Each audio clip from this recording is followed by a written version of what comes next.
Welcome to Dweller of the Dark. We are a channel honoring the yellowed and blackened bones of many prominent authors. We will be digging up several obscure, strange, and forgotten authors who influenced many of the great horror, science fiction, and fantasy writers today. More tales of the horrifying, obscure, strange, and forgotten are climbing out of the tombs. Subscribe, comment, like, donate, or I'll send Thaddeus Forge to steal your heathen soul. Unknown horror masters, send us ghoulish delights for the Skull and Bones collection. Your pound of writer's flesh will continue to feed our ghouls for now. Books, websites, podcast, in the links below. Children of Horror, Legion of Ghouls. Tonight, the season of Halloween has arrived. Each day, night, or hell, whenever the spirit commands us, we'll be presenting all manner of Halloween-themed tales, short stories, a novel or two, and much more. Tonight, this one is dedicated to Sharky Sharkums, Thomas Swafford, ARW CWB, the Children of Horror, and the Legion of Ghouls. Devilishly devoted to horror and Halloween, may your souls always be. Happy Halloween. The Cats of Belle Rouge by Jeffrey LeBlanc. First published October 2023. Ode to Timber. Under skies of silver moonbeams, this feline lady loves to sing. As bats titter and swoop, child of Bastet patiently stoops. With green torch-lit eyes, meowing her song to the fireflies. The music of the night is her orchestral delight. But now she groans, slighted, outraged. She moans. Her nemesis, the warbler, returns. The feathered fiend she yearns. Scurrying is another she detests. The black spider has dared nest. Arachnic legs raised against furred paw. Both run away, calling their tangle a draw. The moon ascends, and she hears the hoot of an owl. Replying in kind to his lonely song, she sends a friendly howl. There's one last challenger to her humble abode. Away, warts and all, the hopping, croaking toad.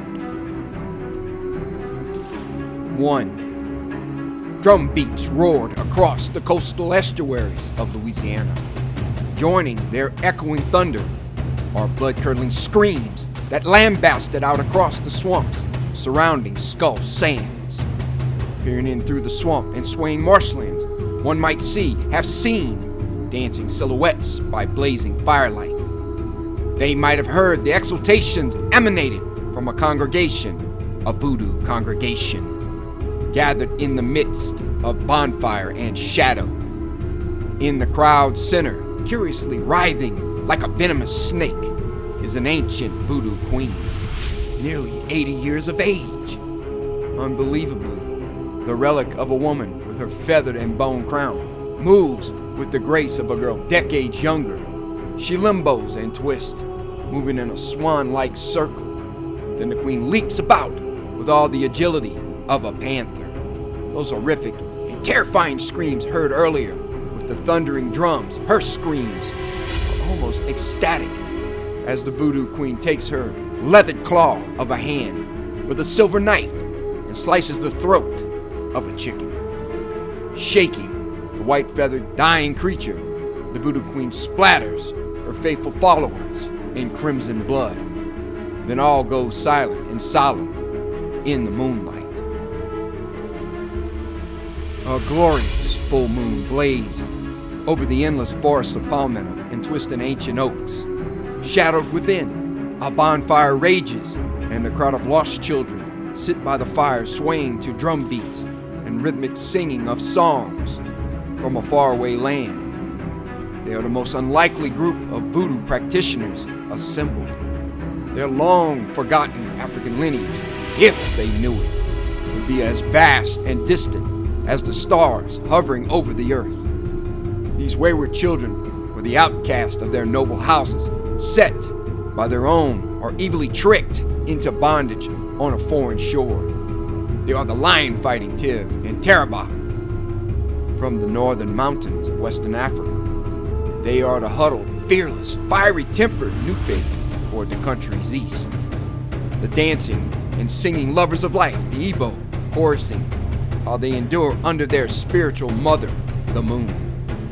Then there are the sullen and rebellious Ijo, who bend the knee to no one. If only these wayward sons and daughters could have seen a glimpse into who they were, how much of their furious anger and outrage might have been quenched in the cooling waters of knowledge. But enough of the never will be. As the reverent voodoo queen, Queen Mina Babette, casts a shadow glance to all, the music quiets, and only the wind through the creaky trees, the sizzle of the bonfire, and the scratching drone of the palmetto is heard. Everyone else gathered round. The fire is silent as the grave. With her eyes lit by the roaring fire as brilliant sapphires, she begins her lurid tale. Not so long ago, when I was but a child, my family escaped our devilish masters. We stole into the deepest and darkest swamps we could find. We pushed past the legendary Avalon in our journey. Some in the crowd gasped. Others, who had a Catholic upbringing, made the sign of the cross and whispered a plea to the Mother Mary. Avalon Island and the dark demons that were rumored to reside there brought many to shivers just by a mention of the name of that dark, ominous land. Queen Babette raised her head slightly and turned to look at each of the shadowed faces lit by the orange flames. Yes, I see your fear. And to answer the question on all your minds, yes, Avalon Island is a hell on earth, filled with things that are akin to demons, but far, far worse. However, if you make it past those water vipers, the hordes of bats, and the leeches, and you survive, for many of my kin were indeed taken by the espoused slithering monstrosities there, a heaven would have been awaiting you. Well, Belle Rouge once was a heaven of pristine waters, swaying emerald willows, and more crawfish and fish than anyone can eat in a lifetime. But that was so long ago, eons it seems to me now, for it is no longer a paradise, but an accursed land that no human dare set foot on. She stayed quiet for a while. Her congregation respected her time of silence and reflection on the past. It was known by all that voodoo practitioners in their macabre dark arts will often warn of the dead town of Belle Rouge. But Queen Babette had a different warning about the dreaded and dangerous island, for her story was far different than any of the other conjurers professing prophetic warnings. The voodoo queen of nearly 80 years was one of the only people to have been known to survive the island's apocalypse. She was one of the only survivors when the teeth of Satan himself gnawed and clawed all the settlers there to a bloody crimson mash. The swamp fire continued to sizzle and crack as the commune listened to its flames. The silver moon rose higher across the heavens and illuminated the ghostly swaths of Spanish moss across swamplands. The shadows of palm and tree grew long in the deep woods. On the brow of the lost children of Africa, they grew long as well, as it seemed the night might be ending and everyone would scurry away back to their homes for the night. The feared voodoo queen began her tale again. As her leathered hands animated above smoke and flame, between the sway of moss and palmetto, she whispered solemnly, "No one goes on the island of Belle Rouge and expects to live. Falling onto the island shores, even by happenstance or accident, guarantees you a certain death by them. Queen Bette, who are the them you speak of? A confused boy with ebony eyes and the skin of deepest bronze asked. He could be no older than 15, with his scarecrow-like frame and kind face. He stared with his mouth closed and eyes wide on the ageless, ancient voodoo queen. I have warned you all before to stay away from Black Bayou. I have said Avalon Island is a hell on earth if you are foolish enough to paddle onto its demoniac shores. She took a long, tired, haggard breath. The breath sounded as leathered and coarse as her hands. To my devout believers, the deadly inhabitants lying in waiting for those wayward fools venturing the forbidden swamps of Avalon, hail to the demons stalking and hiding on Belle Rouge. Yes, I say there are worse things than giant leeches and vampires. Ghastly Avalon, home to alligator, cottonmouths, and maybe a succubus or two, hold no comparison to those creatures. Belle Rouge, which lies south beyond the silted waters of the Atchafalaya River, and its native creatures have never terrified me as those four-legged devils pouring across the marsh and swamplands.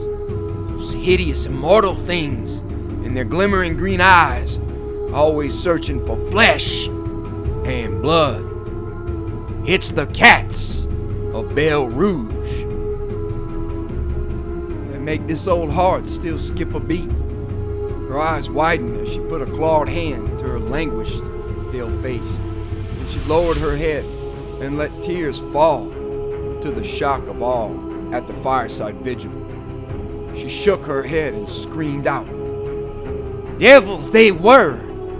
Nightmarish, stalking demons they still are. I still can see what they did to my daddy and mama. I cursed them and all theirs, still smelling the coppery pools of rent flesh and pools of blood from what was left of my little brother. Yes, I cursed them to hell and beyond for what those heartless monsters did to Ethan. He was a thing of joy and innocence. I begged them to take me, not him. The cats should have spared him that was so pure of heart. The woman again paused and wiped her mournful eyes. It had been a half a century since she'd lost her beloved family, but the scars from the cats had never healed. The ancient lady, voodoo queen Mina Babette, with wrinkled skin like scorched parchment, pointed with a shaky claw to the gathered crowd by her roaring fire. Belle Rouge is now a ghost town because of the cats. It sits east of the Devil of Black Bayou's Isle of the undead, Avalon. That's right, I say Anton Valtaire's name tonight, but only once as point of reference, for his island never bled like Belle Rouge. It was a town whose very earth still bleeds from the death there. The Queen took a deep sigh and pointed to the south of their bonfire. Once, it had been the pearl of the Louisiana coast and a beacon of prosperity. Now it's a burnt-down husk of shacks and rusted heaps of metal. It's a phantom town haunted by wraiths that glide in its shadows. A town destroyed by avarice, vanity, and unspeakable acts. Belle Rouge is a dead town by its own unfortunate hand. A squat boy of 20, with a pumpkin-sized smile, named Simon LaRue, wiped his damp upper lip. With a rag from his back pocket, he wiped the growing cold sweat on his flame-illuminated brow as he asked, "Well, what happened to Belle Rouge? Was it the wall? All the British?" "No group of men wiped out that town," Greenback Babette crowed and cackled. All of her congregation jumped at her cawing voice. The mummified relic of black magic, Queen Babette shifted on a log. She was perched and continued. Where once flourished the population, there are only cats I mentioned. Only the stalking, bestial cats inhabit the island, scrambling up the cypress, pawing in the blackjack, and preying on anything that moves within their hellish gaze. No alligator swims onto Belle Rouge's banks for fear of being gnashed to death. No snake slithers within the reeds of the shoreline, terrified of those venomous claws. No bats dare titter and dart in its cypress forest. All beasts, predator and prey, are afraid of the cats of Belle Rouge. They are not of this earth. They do not belong in our place of existence. Yet, since before the rise of the pyramids of Egypt, before the first stone was placed to create the Sphinx, they were already rulers of the land. Another woman with braids of fiery red weaved into her head asked as the fires glint her chestnut eyes. Why does no one kill off the cats? How come no one destroys all of this horde? Scowling, annoyed that her words weren't heeded, Queen Babette replied with a dismissive hand and frown. As decreed by the darkest of sorceresses, MorganLafaye, sitting before the winter bonfires of Belle Rouge one late autumn night. A monstrous, haggard thing, mind you. She held a cat in its talons, watching the descendant of Bastet Purr, and then speak to the amazement of the townsfolk. The deadly witch who had defeated the noble King Arthur and crumbled his kingdom of Camelot hissed, "No one, under penalty of a fate worse than death, may kill a cat on the island of Belle Rouge. My beloved and noble children of the night are the very diadems of the ancient demons. There is a reason these creatures have been worshipped long into antiquity. Their souls are entwined with the shadow worlds which men cannot see and fear. They ruled Mesopotamia long before it was a kingdom. They instructed ancient Egypt in the building of the Valley of the Kings and the pyramids. They were alive and worshipped in forgotten Atlantis and Hyperborea. These cats of Belle Rouge, the ones your people let be tortured, killed, and desecrated, are my coven and all the ancient sorceries' lifeblood. They are all magical creations kin, stretching back to the hillsides of Greece, the mountains of the Himalayas, and the jungles of the deepest Congo. The blood of the lion, the soul of the satyr, and the language of the Sphinx resides on their tongue." The bones of her necklace rattled slightly as she went on. Ageless, infinite, wizened, and eternal, they still endure with their glistening eyes always aware. Across strange eons, at the birth of the sun and dawn of the universe, they have watched and listened. The ancient Greek satyrs, the Lamia, and the Sphinx are mere children to the ancient knowledge the cats of Belle Rouge have secreted and forgotten. Queen Babette let her words settle, and she closed her eyes a moment, remembering the face of the hag MorganLafaye. It wasn't long before someone made a jest to interrupt her memory from so long ago. "But I've seen them chase their tails for hours like a lost fool," an older African man lamented, causing the crowd to laugh. It was a needed moment of levity after the dark witch's lurid tale. Glare in her eyes like vaporous red flames at the jest. Those are not the descendants of the ancient cats of Belle Rouge. Queen Babette growled, silencing the laughs and chuckles. In Belle Rouge, before MorganLafaye left her flame decree of warning on the very souls of all Belle Rouge. The town had already broken its word. The witch knew that the town was doomed. The cats had told her all and sealed Belle Rouge's fate. If one person, if I had come forth and spoke the truth, maybe we could have saved Belle Rouge. I could have saved my little Ethan. Wiping back a tear, Queen Babette put her hands together in prayer. If anyone had said, "Can we have mercy, Mademoiselle?" We promise that we never will harm or kill a cat. Maybe, just maybe the cats would have spared all. Or if we just sacrificed the evil clones to them. Simon furrowed his brow and cocked his head, puzzled, to the voodoo queen. "Who are the clones, Queen Babette?" Her face tightened and her lips pursed, recalling the clones to Simon and her followers. They were the most vile of families, the clone family. Between the cypress and swaying moss, they kept their wood-hewn house, adorned with ghoulish trophies, the most macabre. They pleasured in stringing, tying, or nailing to trees the diseased, dead, and dying bodies of cats. Surrounded by strung-up, swaying, screaming cats, the ghouls, for the clones could never be called human, dwelt and rested amongst the screams of the tortured felines, whilst their father, Klaus Clone, lumbered the cypress to sell. His malignant wife and inbred children committed hideous deeds to the cats. They took even greater delight in taking the trapped and tortured felines, placing them all over the bayous for gar or gator to feed, or placing them in the highest trees for hawks and owls to feast.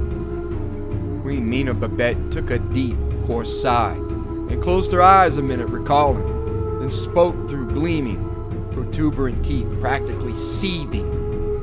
And these degenerates laughed and boasted to anyone who'd hear the details on how they slayed beloved cats of their family, friends, and neighbors alike. Truly, the soulless monsters and their detestable ilk relished in their macabre collection of cat dead, rotted corpses, maggot-infested, eyes missing, and entrails decaying, of the cats heaped around their home as tributes to heartless tyrants. They took glee each time they could present a trophy to their negligent neighbor and proclaim uproariously the regretful friend's dereliction to protect their cat. But why did they do it, Queen Babette? Why kill the cats? They weren't hurting anyone. A young girl of 12 with a lithe frame asked as the night winds tossed her unkempt, curly brown hair. The winds continued to howl as screaming cats as the congregation waited around the swirling white smoke and red flames. Raising her creased right brow, the aged queen shrugged. Why did they butcher the majestic cats? I know not. But I am aware throughout human existence that many have hated the wailful voice of cat crooning in the night. Maybe these evil folk held deep-seated superstitions that compelled them to such atrocities. I can't really say. Queen Babette looked out to the south again in the direction of Belle Rouge, and she turned back to her followers and continued. Maybe they believed foolishness. Maybe the fools believe it an ill omen if cats should run amok, especially around twilight. But whatever the reason, Waddling, Klaus Clone, and his heartless wife Belle were allowed by the town to take their pleasure out on the torture of the cats of Belle Rouge. They tricked them with poison. They trapped them with snares. They slayed any and all cats which came near to their shack. The community would hear the pleas and mournful wails of the cats in the fog, during a thunderstorm, or in the blackest of night. and all turned a blind eye to the transgressions to the poor felines. Many might have seen the cat deaths as off, but never further investigated the untold deaths of the animals. But as the cat deaths multiplied, some people began to question why there were so many deaths. Why the maniacal focus on ridding the island of Belle Rouge of every cat living there. Those questioning African Americans, Cajuns, or Creoles scratched their heads trying to figure out what Klaus Klon's ultimate goal with the fly swarm display of dead cats was. But there lie an unspoken belief, a sincere concern carried out of earshot of the Klons. The concern was this: if the Klons were willing to go to such lengths of mutilation and desecration of a poor, innocent cat, what would stop them from doing the same thing to an innocent child? Had they done so already? There had been several disappearances of children and even adults over the last years. All have been attributed to mishaps and alligators. But now the possibility the bodies might lay in the macabre pile of growing cats in and around the Klon land was on everyone's mind. Whether it was from their despicable behavior or because of it, the Klons started to resemble more and more graveyard ghouls. Their once rounded and plump faces stretched back as wet leather in the sun. Their teeth, bared back, animalistic, became more protuberant. And when seen in the moonlight, for that was the only time in the latter years you saw a Klon outdoors, the teeth gleamed luminescent in the moonlight. Their withered, emaciated faces continued to pull back even unto their death, like the faces of living corpses. Their frames became frightfully scarecrow-like, and all the Klon hands and toes began to resemble talons. And as the years crept to their inevitable demise, the more people avoided them like the eaters of the dead they were. For it was beyond rumor in the end that the Claws were trapping and killing more than cats by then. It would be easy for a stranger, or dare I say a child in town, to disappear with the Klon ghouls around. Their camp nestled under the spidery oaks, webbed with hundreds of layers of carpeted Spanish moss, concealed all their devilish deeds. Their cypress home recessed in the darkness, hidden under spreading oaks at the back of a neglected yard of swaying swamp grasses, could easily muffle the screams. But why did they not run them out? Why risk their kin and their cats to be killed, or worse, by the ghouls? A lithe girl with skin the color of copper and eyes of sky blue, MorganLafaye, leaned with the silken smoothness and mannerisms of a feline to ask. Queen Babette had a sense of unease by the way the girl locked her cat-like eyes on the ancient queen. Queen Babette had always feared the Laveau name in her dark practice. They had been powerful conjurers and healers in their own right. She couldn't understand why this Monique was even at her ceremonies.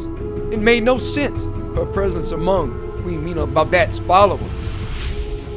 And her feeling bit in like a viper's bite, telling the ancient conjurer that this peculiar Laveau girl already knew the answer. Queen Babette would bet her life on it. Queen Babette grimaced and nodded to the girl. They tried, Monique, but the evil in the Klons knew no bounds. They threatened curses and gree-gree on anyone who dared try and report them to the law. No one doubted their powers of evil with the way the whole family looked by that time. I told you, they were all necromancers and ghouls, nightmarish, unworldly, shunned by the sun in the chilling twilight of their lives. But a few, a brave few, finally trekked up into Morgan City for the sheriff to be dispatched and investigate. Oddly enough, the men who went fetch the sheriff never returned. All suspected to meet some nefarious end by them damn Klons. It was on St. John's Eve when the worst storm in over 100 years rolled into Belle Rouge. Purplish arcs of lightning lit the sky ablaze in blinding light. Anything that hadn't gotten 6 or more feet off the ground drowned in the murky, flooded water. Hurricane winds tore roofs and downed trees. Roaring thunder deafened ears as it cracked across the flooded lands of the island of Belle Rouge. As the stinging rains crashed on the tin roofs of the homes, a small pirogue washed in from Black Bayou, the small boat carrying the strangest of passengers.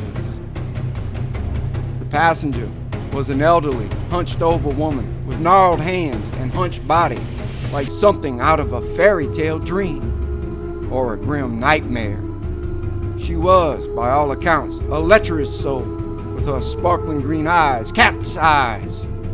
She claimed heritage as a secretive conjurer from an ancient foreign land. Some who made it from Belle Rouge for its penultimate cataclysm swore the hag spoke in a Scottish dialect.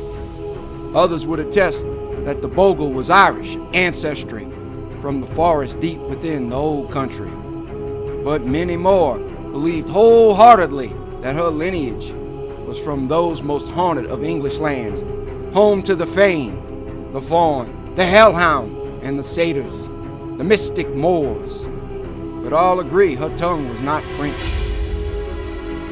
The Belle Rouge men pulled a boat in and carried the ancient one out of the silted water and pelting rain. They helped her ashore, and the family, the Melançon family, gave her dry clothes, a warm fire, spiced meats, and lodging. How she came to Louisiana and remote Belle Rouge to this day is a mystery. There's no way she paddled the Atlantic in so small a craft in the swell and storms. The reason she left her mysterious isle was another mystery. Folks speculated, and still do, as to the why. The hag gave many reasons, and none at all in her replies. She claimed initially she was a runaway escaping from being sacrificed by the Druids. Other times, she mentioned that she burned the knits off her blackened metallic woven garb to be the sorceress for an ancient race of Celts. But the more intriguing tale she whispered by shadowed firelight came as she dined with the Melançon family. As the crawfish were spread and the steam whisked around the woman with wrinkled leathered skin and eyes the color of emeralds, she said what no one expected when asked. It might have been Titus Melançon that posed the question to the odd woman with silvery ghostly hair. Mademoiselle, I know you have had a harrowing journey. To survive such a storm and make it here to Belle Rouge safely is a miracle, no doubt. Titus Melançon, I wouldn't call my visit of divine providence. On the contrary, my journey to Belle Rouge is more of a matter of vindication for those tortured and brutally killed. Your people will have a reckoning for allowing such things to continue for so long. The woman gave a stern stare to the pious but cowardly man. Her eyes in the moment were blazing green balefire. There has been no murders on Belle Rouge that I am aware, mademoiselle. Shrugging and waving a dismissive hand at her accusation. No, there's been no murders here. What do another subject? I would be remiss to not inquire. Who are you? Where does your family hail from? The woman with long spidery fingers put down the crawfish she had just stripped from the shell. She put her hands together and rubbed them slightly, causing the cayenne pepper and seasoning to drop from them. Then locking her emerald cat eyes on Titus, she declared with a cackling laugh, My Titus, I thought you might already suspect who I am. Obviously, I have journeyed far to help my dear friends. Not you, the cats. As the strange woman said these words, the cats outside began to moan and howl. It was as if they were serenading their mistress, their master.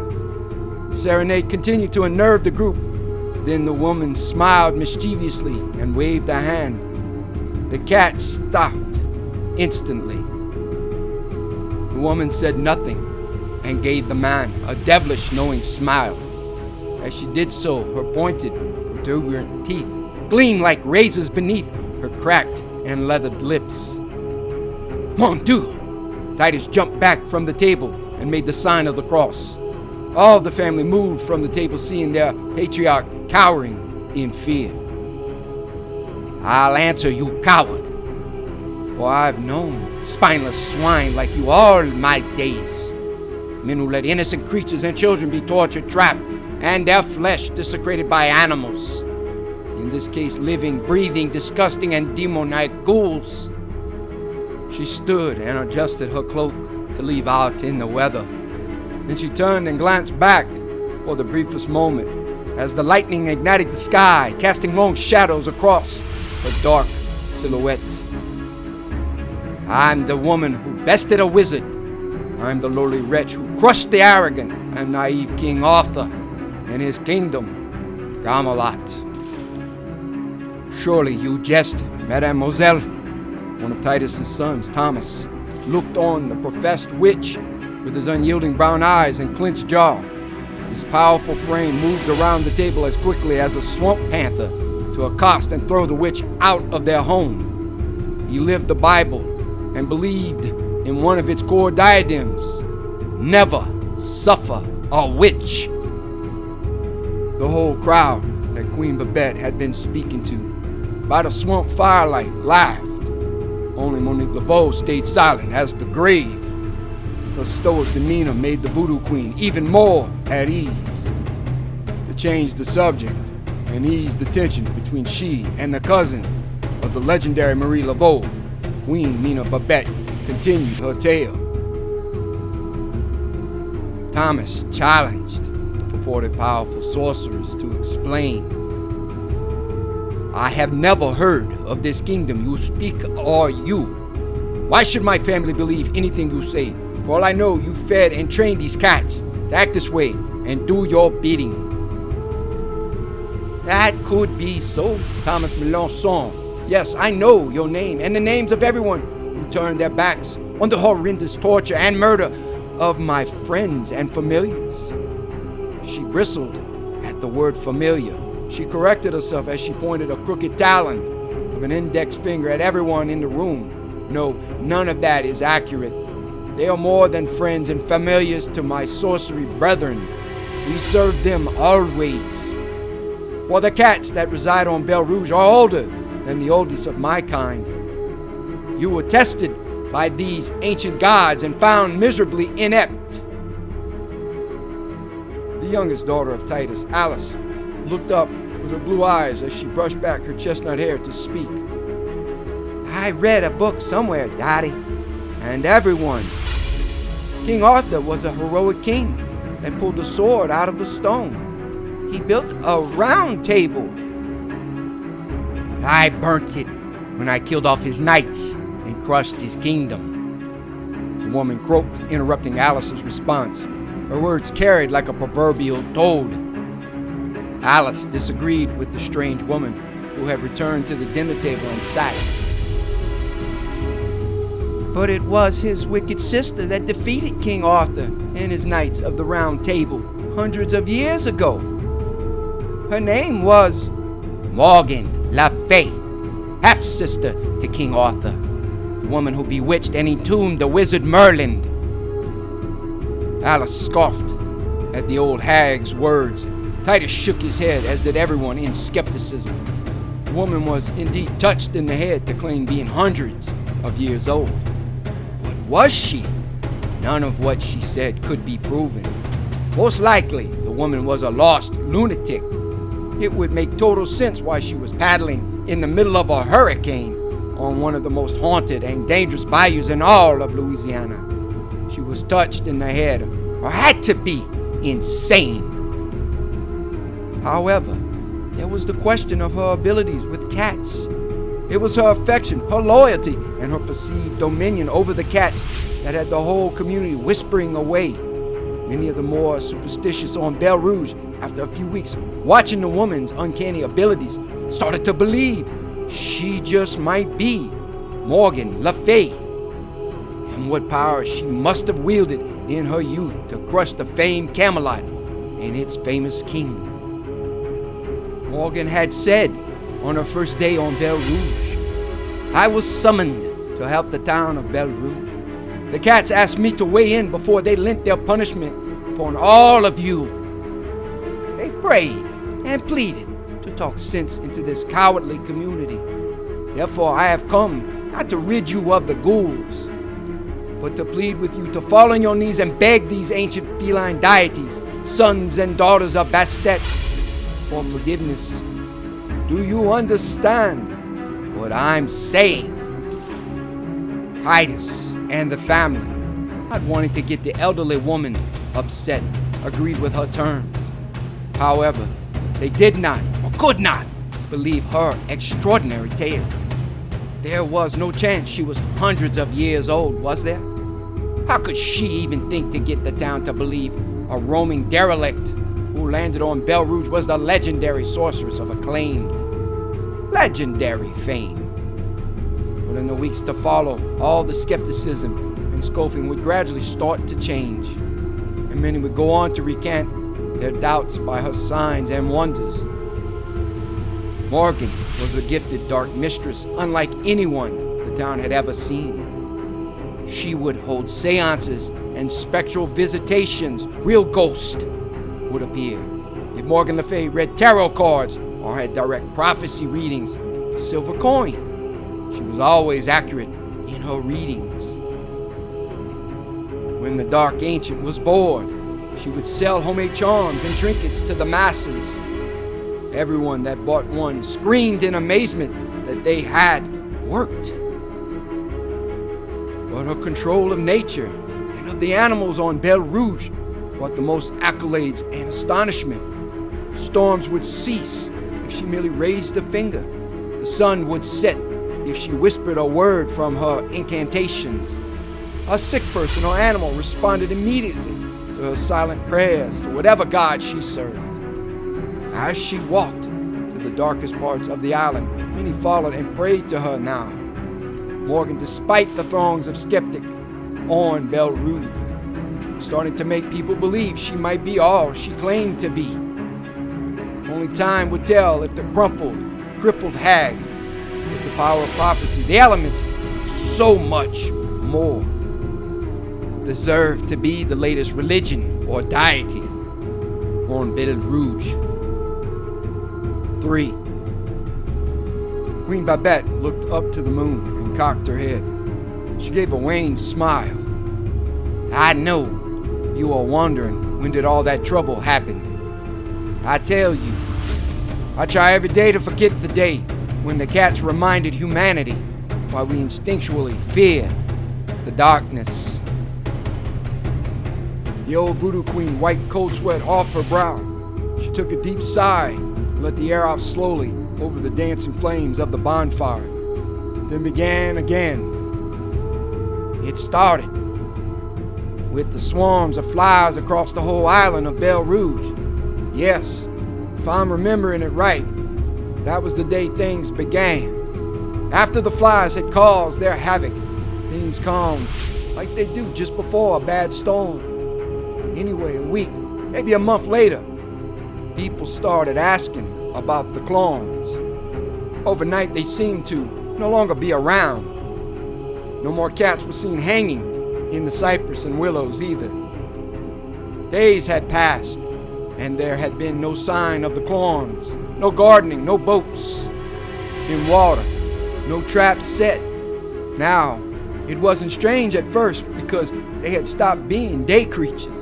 Nobody saw them during the daylight, so no one gave a damn.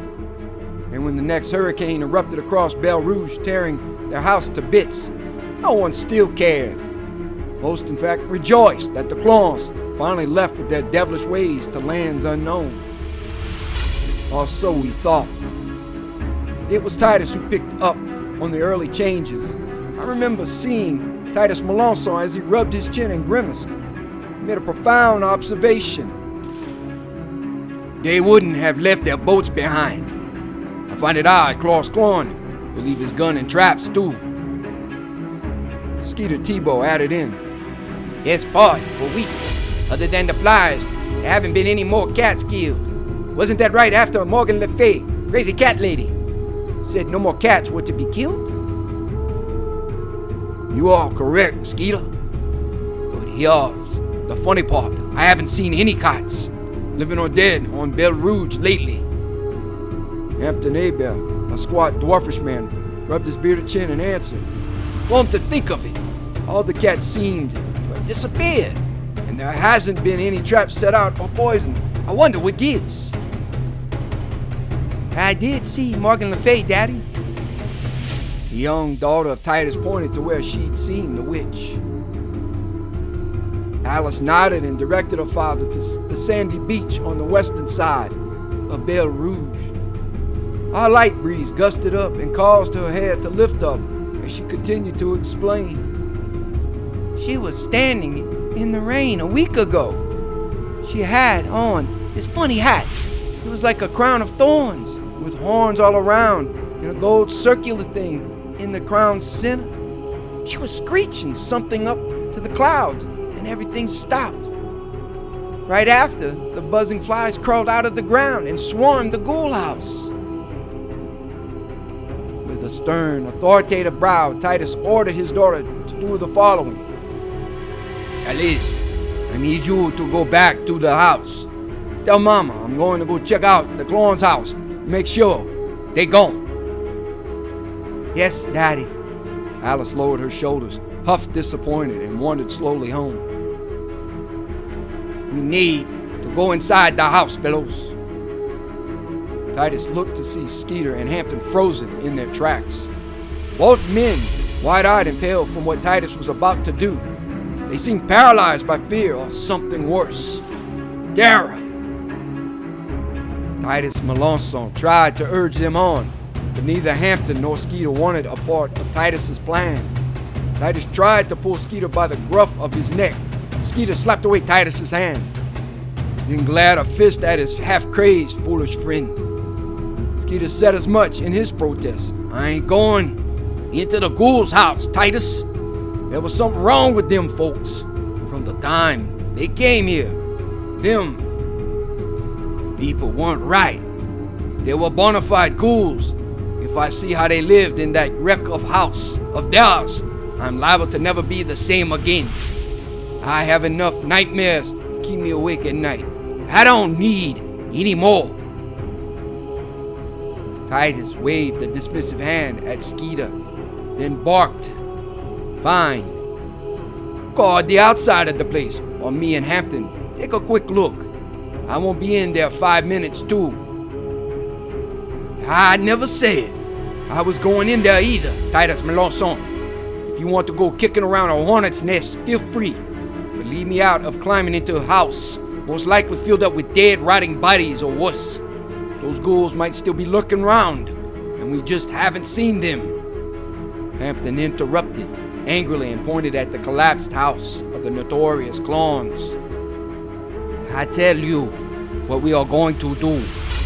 It's in the best interest of all of us to make sure once and for all the Klons are gone, lost, dead, or not in that house. We all will sleep a little easier if in fact the ghouls are dead. Titus took a tired breath, then pointed back to the large open front portion of the house. In what had once had to have been the Klon's living room, a massive oak, tossed by the last hurricane, had crushed that particular portion of the house to splinters.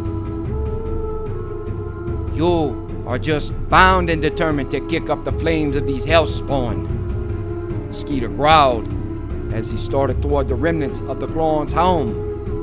Fine, let's get this over with. But if I see one ghoul, I'm running.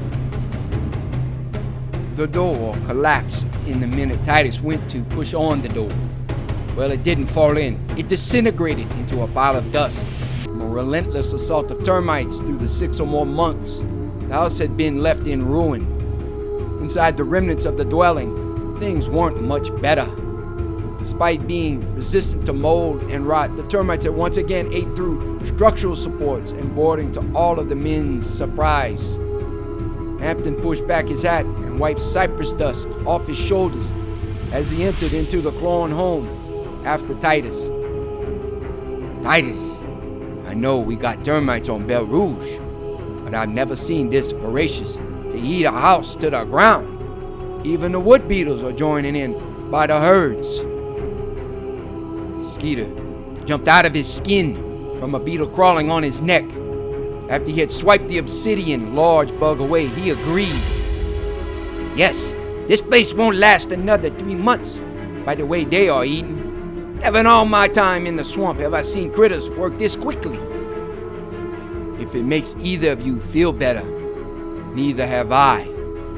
Something must have drawn so many here. Titus narrowed his eyes, searching for any potential cause. Then shrugging, he walked into the left of the overrun building and made a turn by a set of collapsing stairs. In a crawl space beneath the stairs, the men took off their hats. They had made a chilling discovery. Their skulls are all misshapen, Titus.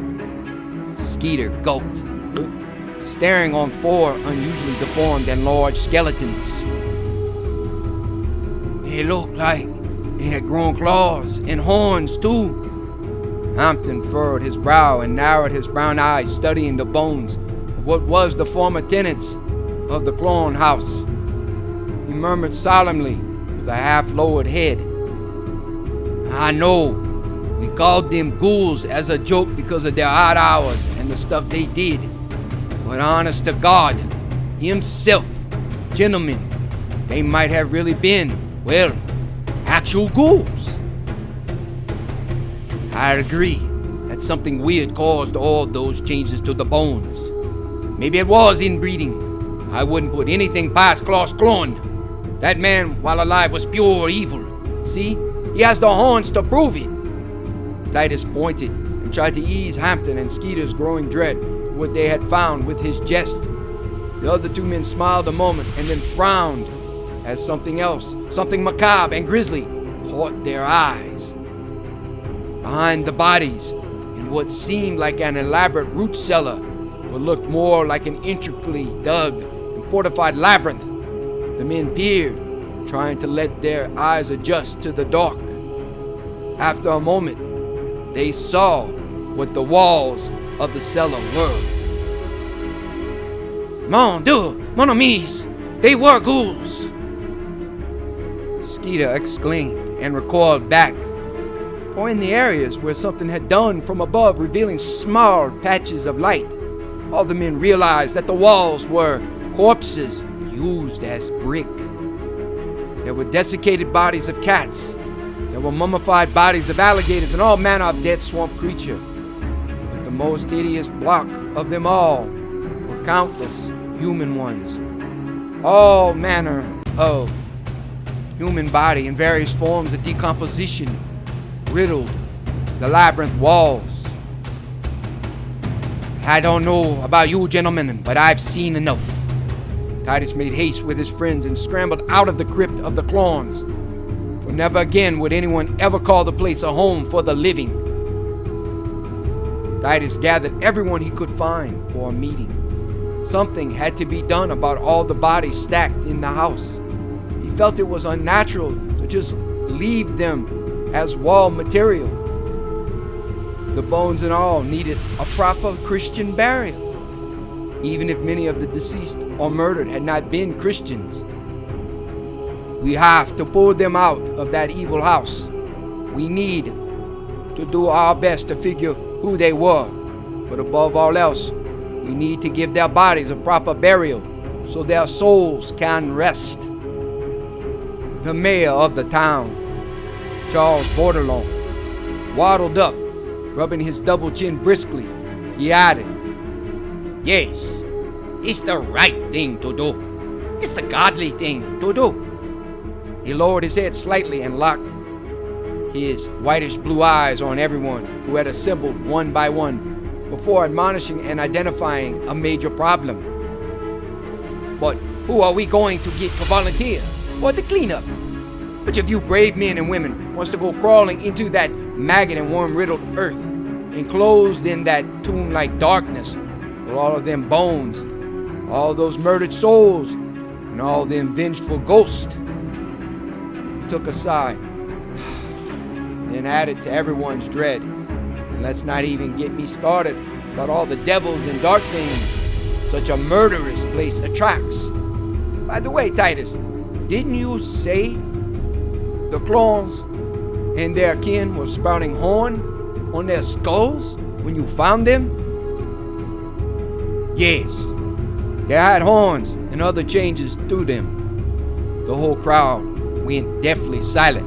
No one dared say a word after hearing about the clones having horns. To ease everyone, it might have been inbreeding, folks, not the supernatural stuff all of you have on your minds. That might explain the children, Titus, Mayor Baudelaire noted as he cocked his head and then pointed to the collapsing former home of clones. But Claus and Belle had changed too. They were normal looking when they arrived here years ago. They went years still looking like your average Cajun family. How do you explain their anomalies? I can't explain any of it, to be honest, Mayor. Titus shook his head and shrugged. All I know for sure is they are certainly dead. They killed a lot of cats, people, and God knows what all. I want to make it right and bury everyone and everything in hallowed ground before all the death brings in something worse than the clone ghouls. What could be worse than a ghoul, Titus Melanson? The eerily cackling voice brought chills down Titus's spine. As she hobbled up to join the town in their meeting, MorganLafaye pointed a crooked talon at the once enviable cypress house of the dead clones. Unapologetically, Titus cast a stern but worrisome glance over to the hideous hag, to the ancient crone with his head lowered and his eyes down looking at the red, leaf-covered ground. He admitted as much. Well, if I'm guessing, MorganLafaye, I'd say a witch from the Dark Ages. And I'm starting really to believe you are she that crushed Gamelot. The witch pushed back her cloak. She studied each of the nervous faces with her emerald eyes without blinking. She cast a sinister gaze to the young. Morgan locked her green torchlit eyes in mirth to the elderly. She moved those same reptile green eyes hypnotically toward the rest. Then finally MorganLafaye cackled. These ancient storm winds are cruel, merciless, and cold, but their chill is nothing to Belle Rouge's heart, I'm told. Death is my tool. These hands are cemetery stone. Pitiful children of Bastet, you were forsaken, left alone. Cowardly town, reap of fate, worse than death, alas. What happens now? A godlike reckoning comes to pass. Devil paws scorch their prints, and feline teeth hellion scent. Oh, accursed Belle Rouge, pray for mercy and repent. A groan, like thousands of wailing cats, came from her voice. The clouds overhead blackened and sent out a fury of wind, rain, and lightning in the same instance. Everyone save MorganLafaye took to their homes for cover. A second wail of the unnerving and uncanny wailing erupted from the dark sorceress. Everyone put their hands to their ears to block out the deafening, deadly moan. All talk of the dead was forgotten as the folks hunkered down for their reckoning from the god Bastet. 2 hours, 3 hours, or 6, no one knows when the horde came. But came they did, and left a bloody swath in their wake. Some will say they were just cats, But make no mistake, they were vicious, larger, and stealthier than a gang of demons from the pits of Avernus. Onward they stalked, leapt, clawed, and killed. Climbing ancient oaks, they dropped to roof and crashed through windows for the blood of their prey. Those that escaped their homes and ran or swam from Belle Rouge perished faster. Townsfolk fleeing to their boats were tossed in the storm and pushed back to shore, where bastards, slathering and growling children ripped and gnashed them to death. The most powerful men of the island, like Titus Melanson, could not best these savage beasts, and were ripped and chewed limb to limb, unrecognizable. Children boxed in their most elaborate or safe areas were yanked from their protected places and torn to ravaged bits. By the crimson dawn of the next morning, not a single soul of Belle Rouge survived. No living creature moved, not a beast stirred, save the cats of Belle Rouge. Simon Leroux seemed puzzled by Queen Mina Babette's last words. He started to ask a question, then paused in his doing so. He bristled, grimaced, and then finally, after the voodoo queen made a gesture in hand to spit out his question, he asked, "You said no living creature moved, Queen Babette. You told us that not a beast stirred but the cats of Belle Rouge." "That's correct, Simon." Queen Babette locked her eyes on the boy and grinned. "Then, if that's the case, how are you here?" Everyone around the fire looked wide-eyed to one another and whispered nervously the same question. The voodoo queen, who was much older than the body of Mina Babette, who died on Belle Rouge over 80 years ago, didn't say a word. She just looked on the glowing red coals of the dwindling bonfire and rested her hand on a cane of twisted hemlock. In the same moment that the ancient woman glanced reverently on the fires and her crowd of followers were tittering nervously, a black cat jumped into the sorceress's lap. The cat with blazing green eyes was the largest cat anyone had ever seen in the voodoo community of Skull Sands. Perched regally on Queen Mina Babette's lap, the cat spied carefully the crowd. Then the unusual feline, with its fur the color of night winds, let out an unnerving, ancient wail, stunning everyone to silence. With its fur shimmering like the sheen of obsidian by the dwindling flames, the old witch pet her familiar gently and let out a booming cackle, causing all the voodoo devout to scatter like rats. The ageless black feline looked up curiously to MorganLafaye and mewed, puzzled. "Meow." "They are a strange lot, I agree, Asmodeus, but damn fine entertainment." She rubbed Asmodeus' ears and continued to pet the regal demon as the two sat under a silver moon and a roaring, warm bonfire. Its eyes, though, those emerald, torch-lit eyes, studied the darkness and swaying shadows of the woods. For hours as the fires blazed, it sat almost motionless.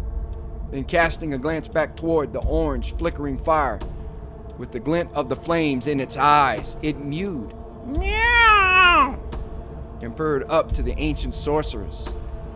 As each solemnly watched the other, shadows danced amongst the palmetto. There was the sway of Spanish moss overhead and the creaking of live oaks all around. Both seemed unbothered by time, without a care in the world. As the black cat shifted on the ancient sorceress's lap, he gazed back toward the orange flickering flames of the fire, then up to the silver moon, and gave a playful meow. Meow! It yawned, sat up, and arched its back to stretch while perched on the witch's lap. Then ancient Asmodeus lowered his head and licked his paw.